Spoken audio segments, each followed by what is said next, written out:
You are tuning into Teaching Trailblazers with Chris from Education to the Core. In this episode, we will be chatting with Carolyn Bryan about mindfulness and movement.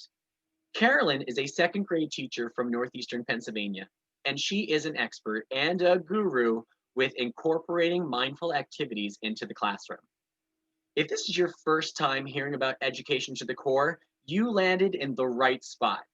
At ETTC, we want to make sure you not only have the best resources created by master teachers, but we want to be there every step of the way, guiding you in your classrooms so you can not only be there for your students, but you could have a better work-life balance.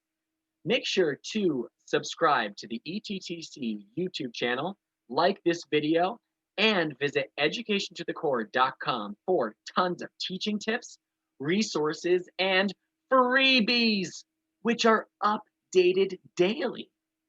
Below this video, you can find the links for all that ETTC has to offer, as well as links we may be discussing during this vlog. Please enjoy.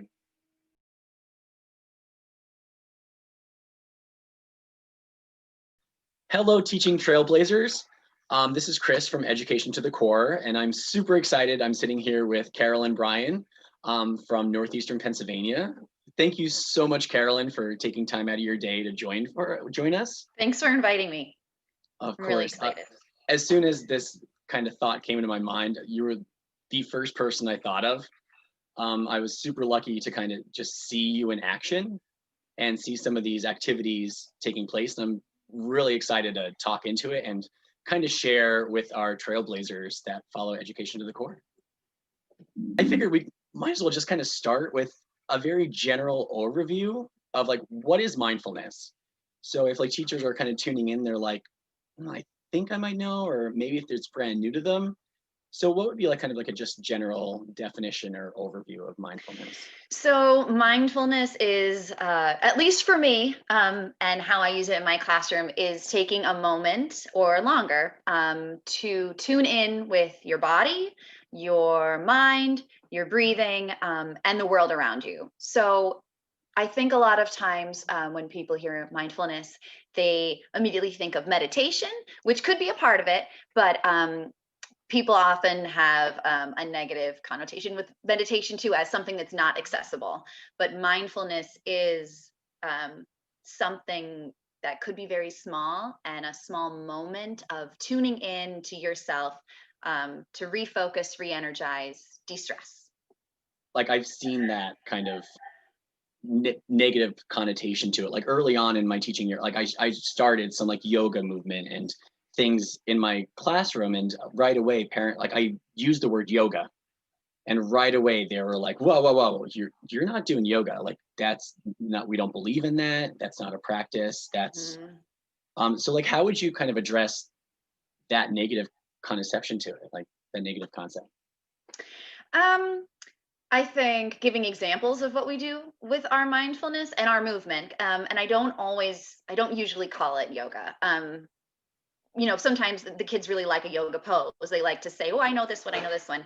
But it's not just yoga that I do when I'm doing some movement in the classroom. It's also jumping jacks. It's like anything to listen to your body. So explaining it to parents in a way that's, it's just taking deep breaths. It's moving or finding stillness. It's just listening.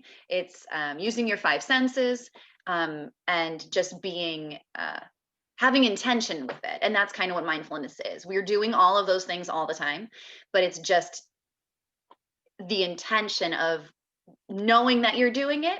I think that brings a lot of the positivity that comes from it.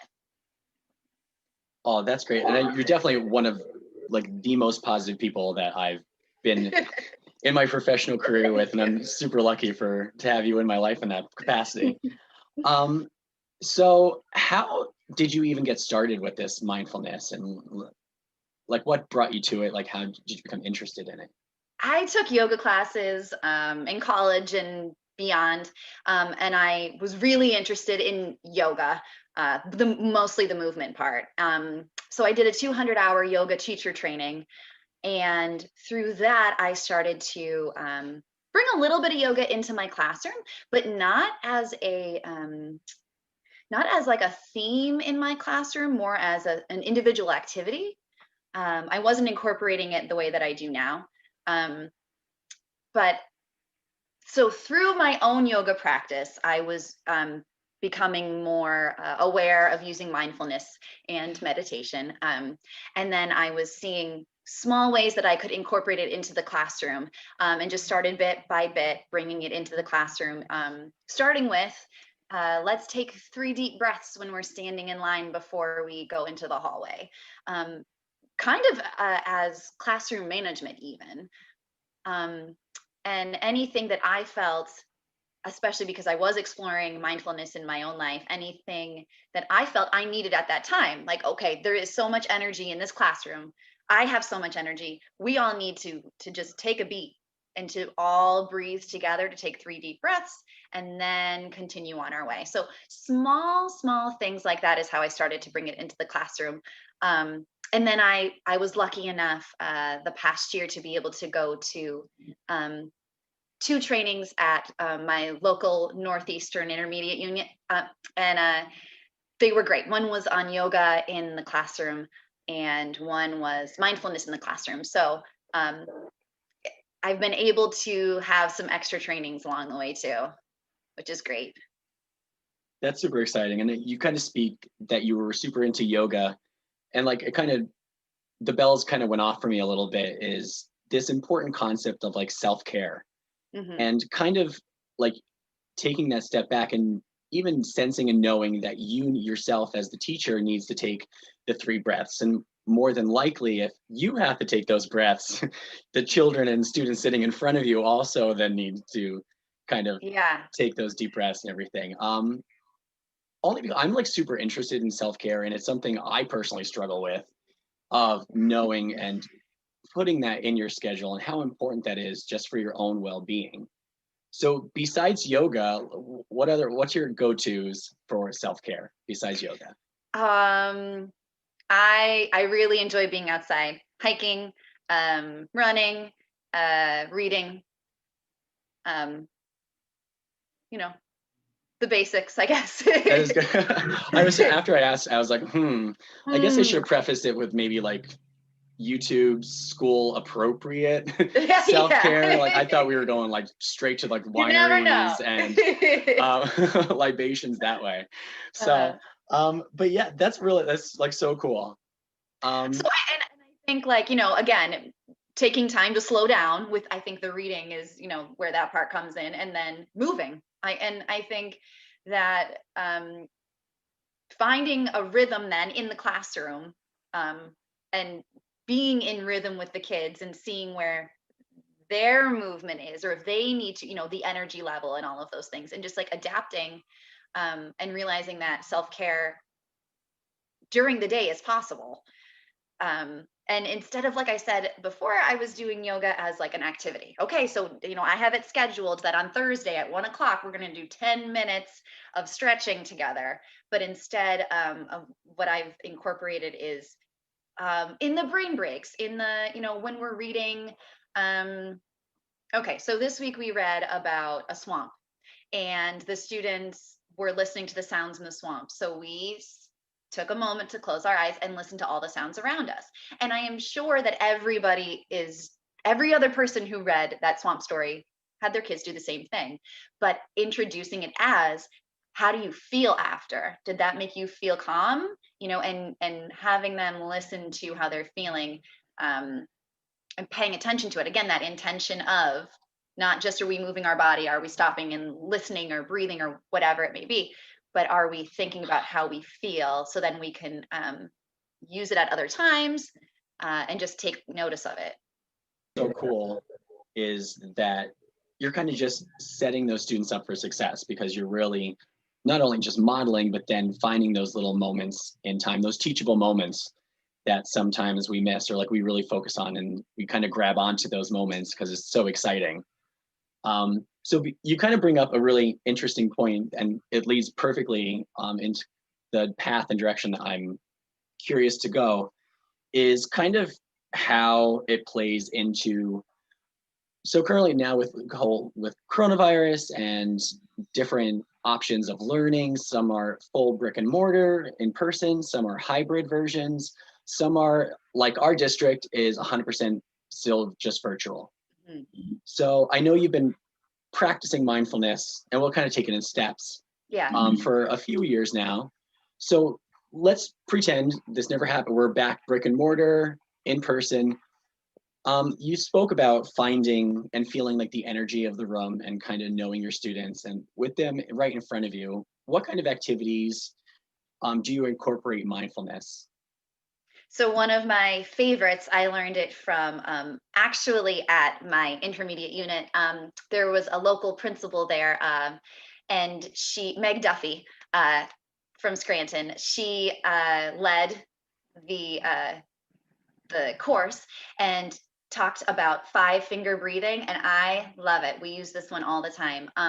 So students imagine they have a vehicle. It could be a snowboard, it could be a skateboard, it can be a helicopter, a train, and they take a deep breath in and they breathe out.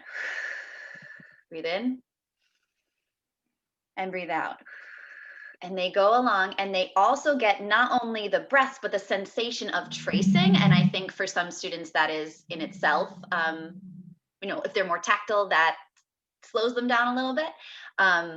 And for especially when we were brick and mortar, we'd stand in line and they would put their hand up. They knew before we go into the hallway, we were going to take our 5-finger breath. They love doing it. And so that's like a super simple, really accessible kind of thing. I guess taking the deep breaths, the 3 deep breaths, the 5 deep breaths, or taking some balancing poses. So let's stand up nice and tall. Let's just balance on one leg. So we don't have to do yoga. It doesn't have to be yoga. Yoga is wonderful. And because of the mindfulness aspect in it, I think that, that's a big reason why it's incorporated into a lot of classrooms. But any kind of movement, which we all do. So we stretch, you reach your arms overhead, you touch your toes. Everybody can do that. So guiding your students through, okay, we all need to stand up. We're falling asleep. Let's stand up. Let's do 10 jumping jacks. Let's take our hands overhead, pretend we have a balloon, and let the air out as it comes down. Also making noises with our breath. They love that. They love any kind of strange, not just breathing in and breathing out. And noticing things around the room is really grounding too. I love that kind of activity. So noticing 3 red things in the room right now. And students just look around, they note that they see 3 red things. So it's getting out of their breath and out of their body and into the presence of what is in the room, which is also important. And something I think for me that I can focus more for myself on my breathing, how my body feels, how my head is, and the room around me. I'm easily in my own body. And I think that's part of my self-care too, is making sure I do those kind of things with my students too. Okay, let's ground ourselves. We're in a room, let's refocus about where we are. We're at school. This is our classroom. I'm here. I'm physically here. So let's try and be present in that. Oh, thank you so much. And I loved how you kind of looked at both the student aspect as well as like teachers or adults in the room as well, because it's just so important. Like as when we reach teachers, we kind of reach the students.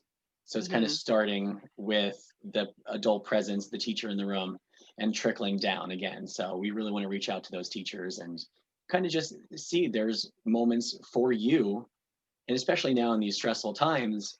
And I love to kind of talk further about this is kind of now that we are in a virtual aspect of it, like how, if at all, did your activities change? Did your planning or expectations change? Yeah, so I started to use a ton of Go Noodle. If you haven't used Go Noodle, it's fantastic. I know that you have, Chris, but if anybody watching or listening hasn't used gonoodle.com, it's fantastic. So they have And this is even great for somebody in brick and mortar who isn't comfortable trying something on their own, or to begin. So for example, there are different kind of breaths. There is bunny breath, which is taking 3 short sniffs in like a bunny would, move their nose. So, and then breathing out. So this video is 1.5 minutes on Go Noodle. It's really cute. And it's a girl and a moose who are in a moose costume. Of course, it's super fun for them. And they're practicing bunny breath. So if someone was new to the taking a moment to breathe, they were new to any of that. If they watched this video with their students 3 times, then the next time they'd be able to do it themselves and say, or, possibly they'd feel more comfortable saying, okay, you know what? Let's wake up. Let's take some bunny breaths. Let's take 3 bunny breaths. It's totally accessible. Once you take a look at a couple things and watch them happening, it's really adaptable. You can take the ones you like and easily incorporate them. And even when you just have 10 seconds here or a minute here. So I've done a lot of that. And then of course, there were definitely some things that were able to continue, like get up out of your seat. We're going to balance on one foot. We're going to switch sides. We're going to balance on the other foot. We're going to do jumping jacks. We're going to stretch, a lot of stretching, to get them up, to get them out of their seat, just, a moment away from the computer. And the mindfulness of let's take a moment and think about, listen to the sounds in our house. What do we hear? Those kind of things. That one is something that's a little more challenging for sure in the virtual platform, because they all have different things going on at home. And not everyone participates, but that's okay, because the rest of the class is in turn more focused when we come back, and that's contagious.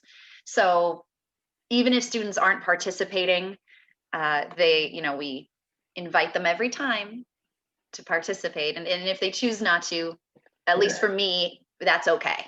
I think that they're benefiting from it in a roundabout way, and will eventually maybe join in. Yeah, and that's perfect too, because I think, well, I know Carolyn knows me extremely well, and she knows I'm such a behavioralist, and there's gonna obviously be some type of behavior question that's gonna be thrown at her throughout this whole conversation. So she just walked right into that one. Yeah. Obviously, like as you just said, if students are kind of like that non-compliance or kind of not really participating fully, the other thing that popped in my head earlier is kind of like when we're making the sounds and different breathing.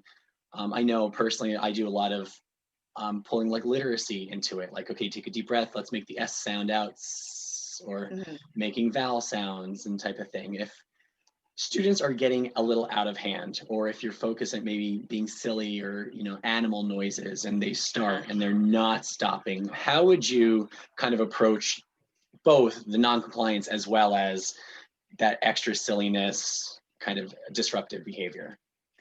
Well, I think like anything, plan to ignore it first. Let's see, remind next time before we do the activity what the expectations are.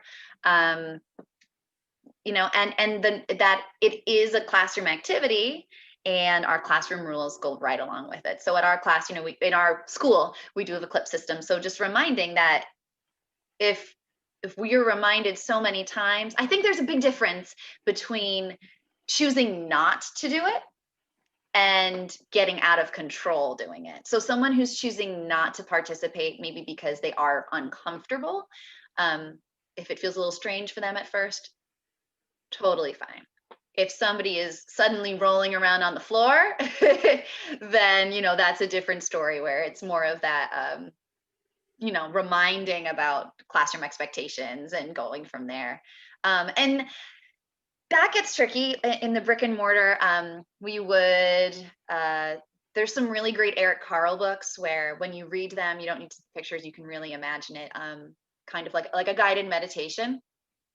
There's one about a cloud floating around above the houses. And so, I had a student when we were doing that one rolling around on the ground, but in just the same way that they could be disrupting um, math class or ELA class. It's just kind of addressing it however you address everything else and being consistent. And again, if they weren't participating, fine. If they're, out and about acting up, then of course it has to be addressed. But truly, I don't think that it's not that large of a problem. At least it hasn't been for me. And I am in a co-taught classroom. We have a full, gamut of different children with different needs and different personalities, just like any classroom. And it really is accessible for every student, without ending up being, silly or whatever, just like anything else you try. And you kind of, like you said, of finding that fine line. Is it really non-compliance? Is it comfortability? It's just as it typically is in education, knowing your students. It's building those relationships, truly understanding them and their needs at that time. And you bring up a really interesting point too, of using books and literature to kind of guide meditation or imagination, kind of picturing it in your mind type of thing. And one thing popped in my head is not only just knowing your students, but then also kind of knowing their exposure. So like some states picking a book about a snowy mountain and where they've never seen snow before might not really be the best choice of, visualization activity. We said, yeah. Hey, this is an excellent book to try in your classroom, but it's about snow, or it's about like city life, walking down the streets, and cabs are everywhere and tons of people. So it's really kind of finding something relatable. Yeah, and I think with that too is the flexibility. So if you had this book, this will be great. This will be great for today, for later when I do that. And they are off the wall. If it's one of those days where everybody in the building passing in the hallway says, how are you your kids today? Are they crazy? Mine are crazy. Then a guided meditation probably isn't what you want to do. You probably want, or at least first, you probably want to get some of the energy out. So, more of a movement activity. So exactly. I mean, if you know your kids and adjusting to it, there is no one size fits all. And especially, it has to be what you're comfortable with. If you're not comfortable telling a story, with their eyes closed and it just feels, goofy or something, then don't do that. Just do what you feel comfortable doing. If you're more of an active person, then incorporate more of that into your classroom. If you are more comfortable sitting in silence, then let's go. Let's have 2 minutes of everybody closing their eyes, and including you. So when the ones, peek their eyes open, they see that you're modeling sitting there up nice and tall, closing your eyes, and just listening to the sounds around. And a lot of times it's just, each other breathing. They hear somebody in the hall. It's just taking that time to refocus, that I think is really helpful. You did a professional development for a group of teachers of us, and I was lucky enough to be part of that. And that was one activity that stuck out of my head because I was so uncomfortable.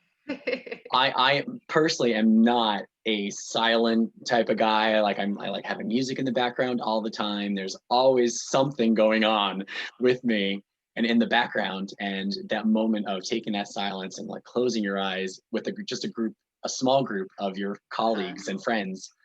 And I was still just I'm like, oh, I got like somebody say something, please, somebody. And you know what? That went awry because there was phones ringing and right next to us that wouldn't stop because it was early in the morning and everybody started coming in. Yes. So things aren't, even with adults, things aren't going to work the way that you plan. There's definitely going to be fallouts and things that flop, and that's okay. So you were probably glad when the phone started ringing.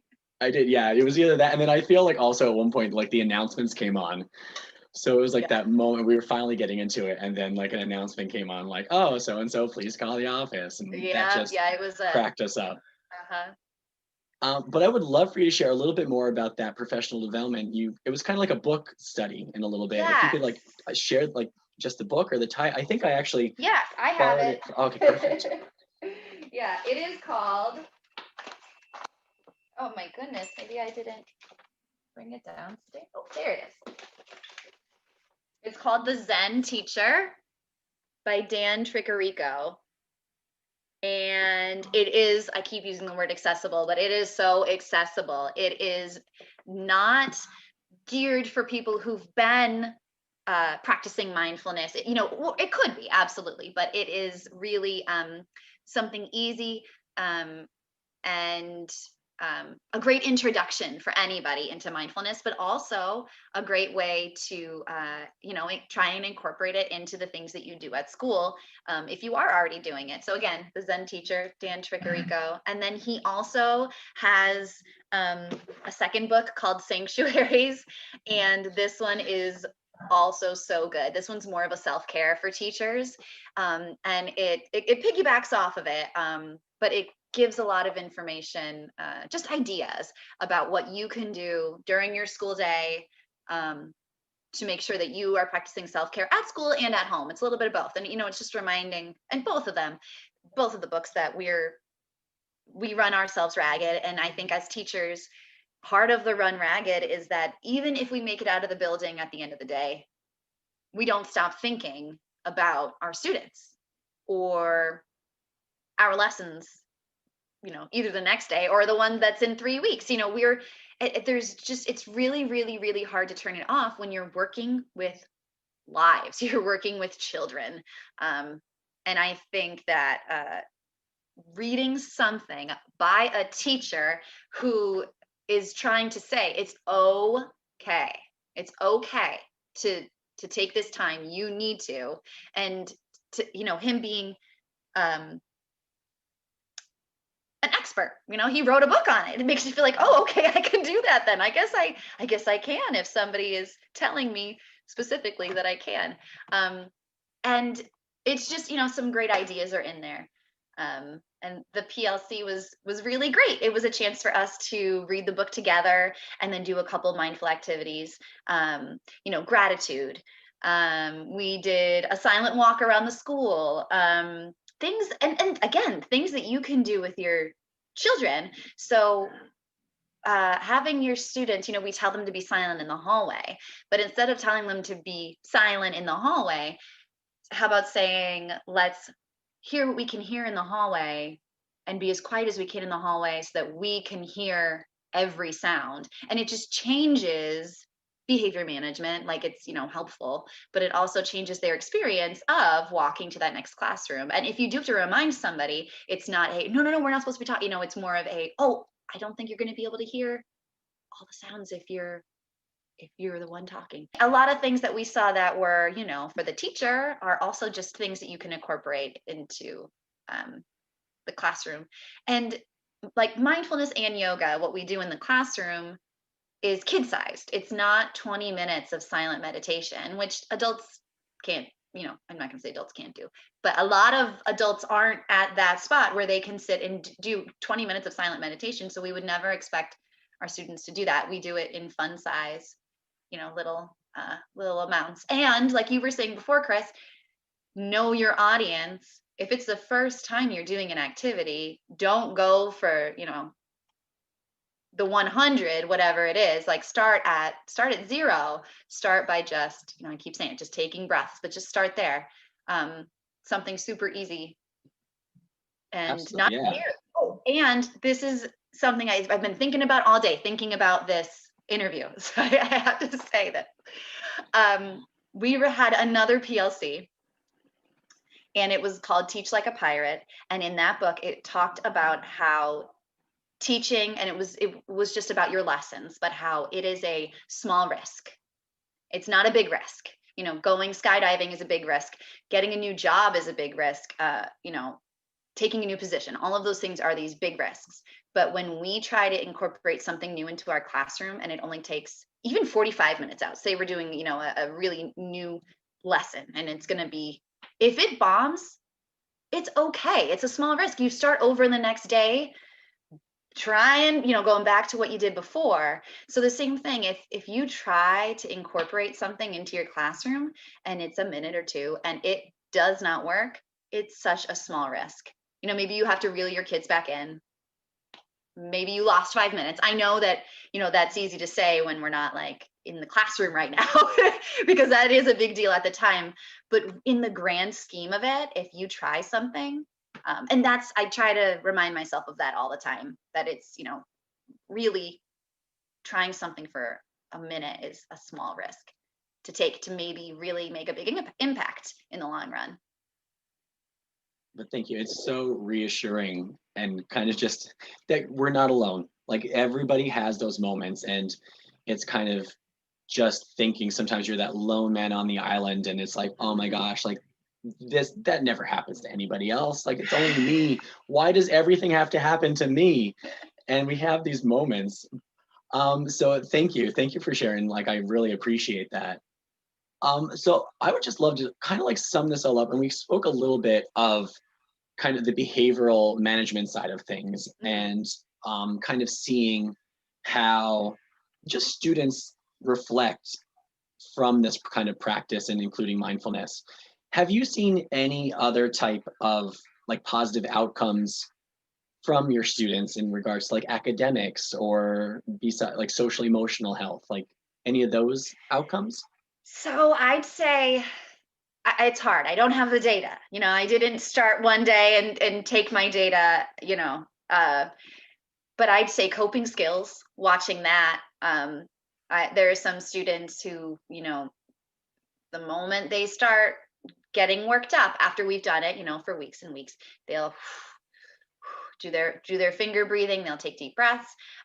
This year I have a student who always says, you know what, I think we need a hug, because we do, in part of our stretching, I say, now you deserve a hug, give yourself a hug, and then switch sides, give yourself a hug, you really deserve it. And she always reminds us, I think we need a hug. So seeing those kind of things, and it's different online for sure this year, but in the past, the coping skills, taking the moment to decompress, because now they have little, we always say, take deep breaths, for students who's crying or worked up, whatever it is, and having them practice doing that in a different setting where they're already feeling calm is, really beneficial for when they are in, a mini crisis, and more able to access it, I think, or I hope. So, like I said, I don't have any specific data, but I can say that I can more easily get my class ready for anything, by using, there's, like I keep saying, breaths, that's the easiest one. That's like the 2-second one. I have to show you my tone bar. So you can have little fun accessories. It's just like any, a bell or anything that you can ring. But if you hit it and students listen to the end, it keeps going, it keeps going, it keeps going. And it gets everybody just focused till they hear the end. And it's like getting them present.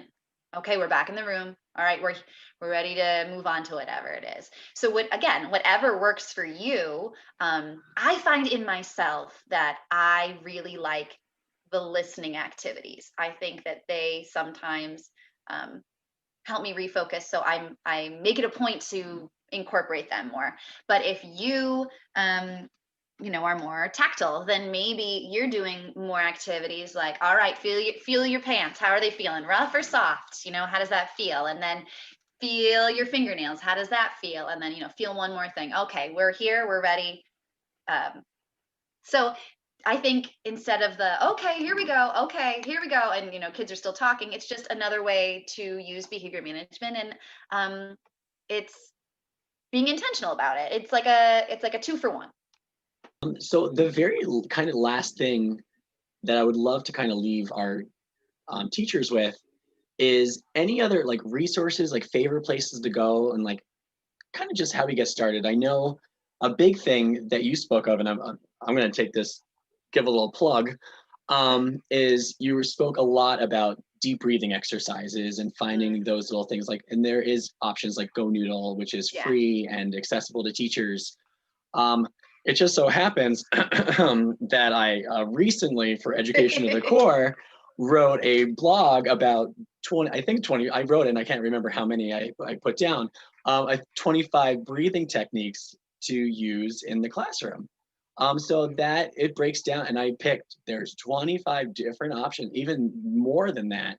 But I was laughing because bunny breathing was one of them, and I was watching like they were dressed up like the moose and the bunny, and Yeah, it it's looked friendly. wonderful. And there's a lot of Yeah. options that are also free on YouTube as well to look into and to kind of see that. So I would check out that blog, wink, wink, wink, um, for some of those things. But besides that, any other your go-to resources, any other books that you want to share or talk about, or? You know what? So there's these, it's like a series, and it's I Am Yoga, I Am Peace. They're really nice ones. There's Peaceful Piggy. There's, if you type that into YouTube, I think YouTube just happens to be the best start, and then you can go from there, branch off into different, because there's so many resources. And I've I've had a hard time finding one that hit everything. I think I get a little bit here, I get a little bit there. Like you said, 25 breathing exercises. So check that out. But then you can also type that into Google, just looking up different ways. There's, of course, I have yoga pretzel cards and mindful kids cards. Like, there are all of these things, but you don't need them. You can go on Pinterest, and they have printables. So many people make all those things, and teachers pay teachers. I thought I had. So sometimes they'll be like, here's a breathe in and breathe out one. You can post it onto your wall, like physical wall at school. And well, I guess you wouldn't want to do that now. That everybody would be touching it. But it's supposed to be that you trace it. The students trace it to breathe in and breathe out. And all of these kind of things, you can find them, especially on Pinterest. Sometimes there'll be ones where if you wanted to start incorporating some yoga poses, some movement, it'll have like a theme. Like, maybe there's 5 drawings of students doing an animal pose, like different animal poses. And so if you have it, you could just point to it and students can go into those poses. So again, you don't have to have a background in yoga, and you don't have to have gone to any kind of trainings. It is, of course they help, and of course they're wonderful, and it's great to connect with other people at those kind of things, and learn more and more in depth. But to incorporate something, you can just start so small, and just maybe taking note too of the stories that you're reading in school. Like, how can I, wait a minute, there's a snake, so let's breathe like a snake for a moment on that page. Just noticing what you're already doing and just incorporating a little bit more mindful activity into it, or movement activity, or whatever it is, whatever works for you. I just feel you can't go wrong. It's one of those, as long as you try something like of the deep breathing. And I also have the yoga pretzel cards. Like, the kids love these, and it shows them kind of the different like exercises and movements and things of that nature too. So you can't go wrong of just trying. Yeah. And if I have to plug this too, if you are interested for yourself, if you're already doing mindfulness in the classroom, Jon Kabat-Zinn is an amazing author. It's, when you're reading, it's about mindfulness. He has so many. Wherever you go, there you are is amazing. And it's like, when you're reading it, it's so calming. And there's little activities to do, of course, but I think even reading it itself is, and that's more of a, if you're really, it's not about teachers or anything, but if you yourself are looking for something, not just to do with your kids in class, but something outside, I suggest John Kabat-Zinn. He is a super expert on mindfulness. Well, thank you so much, Carolyn, for taking time out of your day for joining Education to the Core and Teaching Trailblazers. I appreciate it. I would absolutely love in the future to have you back, and we'll pick your brain some more. And I'm super excited to hopefully try some more of these techniques and things that we talked about in my classroom, especially now in the virtual platform. So thank you so much for sharing your expertise with us. Well, thank you. Thank you, Teaching Trailblazers of Education to the Core, for joining Carolyn and me, Chris, for Mindfulness and Movement. Make sure to like and share this video, as well as subscribe to this YouTube channel. We will be meeting with more teachers across all disciplines for support, strategies, and engaging activities that you could implement in your own classroom. We would also love to hear from you in the comments down below. This channel and Education to the Core is all about helping you grow in your profession and to build this community together. Remember, be kind and be strong. Thank you. I hope to see you again real soon.